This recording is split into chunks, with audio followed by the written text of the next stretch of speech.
Okay, I'm here with my buddy Brandon on the, my newfound buddy Brandon on the river here. We got a 13-foot, 7-weight Orvis Clearwater. Is it a combo package that they put together pretty much?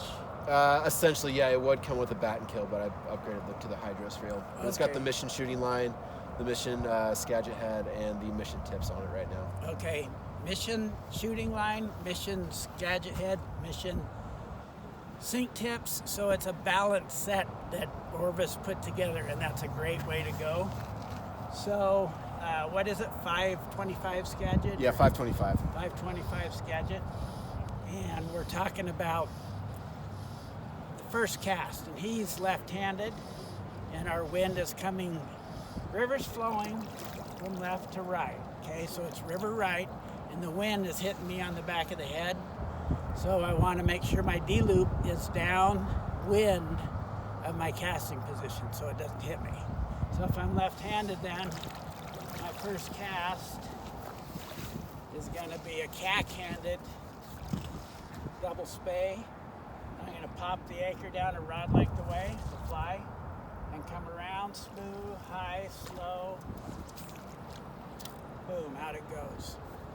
So that's a good first cast to learn for a left-hander, cack-handed double spay. So it's going to be off my downstream shoulder. Okay, now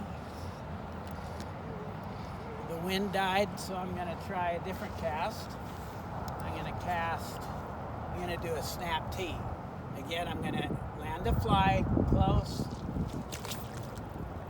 sweep around high, boom, out it goes, okay? So 2 casts, cack-handed, double spay, and then for the downwind shoulder, because we want the D loop on our downwind side. You don't want the D loop blowing into you. If the wind is coming upstream, I don't want my D loop on my downstream shoulder. If the wind's coming upstream, I want my D loop off my upstream shoulder so the wind doesn't blow the D loop in me and hurt me.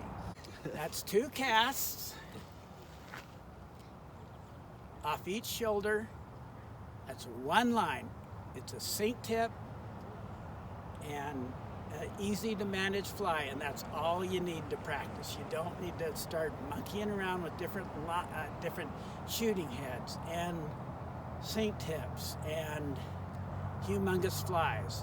You want to keep it simple. There's 2 weapons for you, and then you can practice those and get good at them, and then as you start to feel more comfortable, then you can build on it. And the other thing I would tell you, since we're Skagit casting, is keep both elbows right here. Both elbows in, okay. Both elbows next to your rib cage, and then we'll see if I can cast that way. So I'm going to get the anchor here.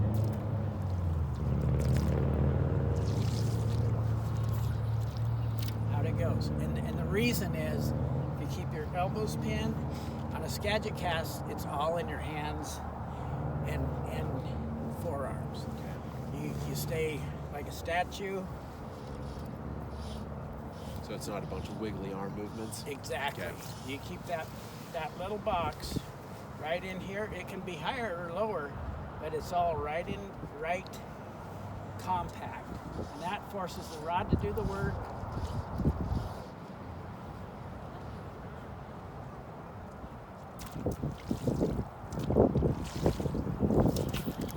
Boom, out it goes. So there you go, right there. I'll post that video.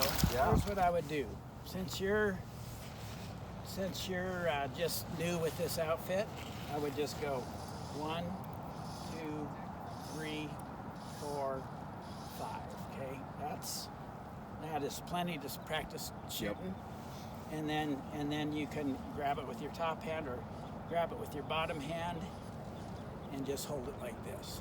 So no holding line with the top hand, like that? Yeah, I mean you can, and if you go to mono you might want to, but ideally I think you can just do it with one hand, bottom hand. So if I'm you, and I'm going to strip in and be left-handed, I'm going to strip it in. Put it in this finger here. And then just hold it like this. Or you could, any of your fingers that you feel most comfortable with. Get that anchor right there, see? Boom, out it goes. So that's a really nice balanced outfit. That's a perfect one. 5 strips. Bottom. There you go. All right, do it again. This time, after when you set your anchor, Yeah. be real purposeful about setting it and watching where it lands, and see the layout of everything. Okay. And just relax and slow down, nice and slow. Try that.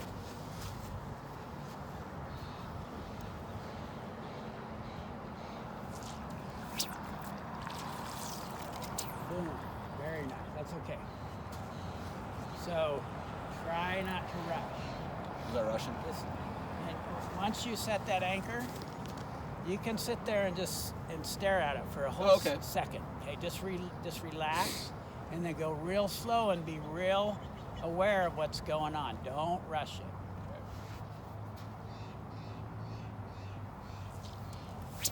And now watch. Look at it. There you go. See how you can really. I would like to see you like fail a few casts because you go too slow. There you go. Okay. So you need to have a checklist, okay? And you need to go through it really slow. Your running line, your hand position on the rod, okay? You got that. So you want to have it like on the bulbous part of the cork? Yeah, not where it feels comfortable to you. Okay. Yeah, about shoulder width. Now we talked about your running line. So where is your running line right now? In front of me. Which hand are you managing it in? My right. Okay, and you got it. Do you want it in what finger? I would choose a finger. Choose a finger. That you put it in your little finger for grips. Just like that. Because if you put it in your little finger like this, you can hold your rod like this. Oh, okay. Okay. So loop it and then hold like this. Yeah, and think about holding it just like this. Like right at the bottom. Yeah, with these two, you'll get used to that. It's like golf. Yeah. Try and get that awkward golf grip. Yeah. And do, when you have some time to practice, do what feels natural to you. Yeah. But what I want you to be aware of, okay, stripping your lines, you're holding your running line. Yep. You're gripping the rod down at the bottom. There you go. And at the top, shoulder width.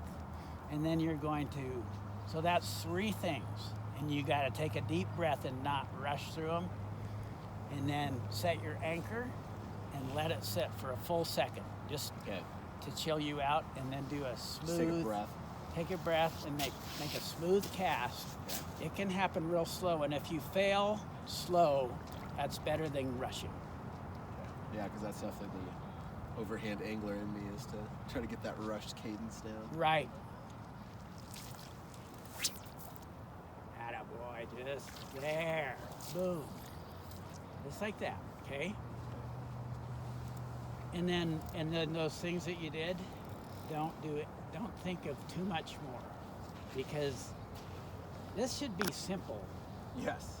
And when we think about too many things to check off our list, it gets real complicated, and it's not.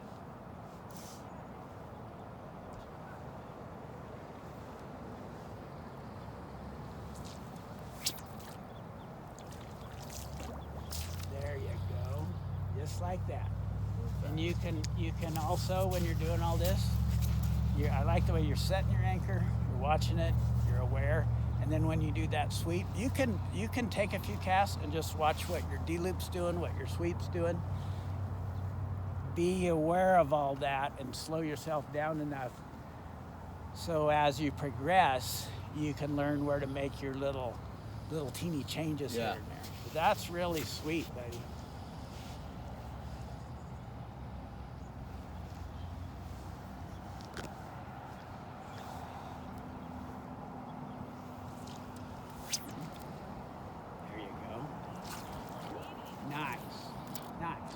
Okay? Now, don't worry about any little bobbles in there. The main thing is you thought yourself through, and you've got a relaxed way of doing it. And then if you make it simple and relaxed like that, you can do little tweaks as you progress.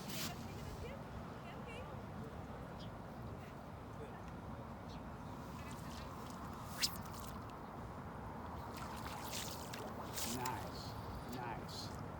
That's okay. Now it's just a matter of you got the basics. Now you just practice. Yeah, Okay. just hone it. Yeah. We're gonna get going, buddy, but I'll catch you online. And I if am, yeah.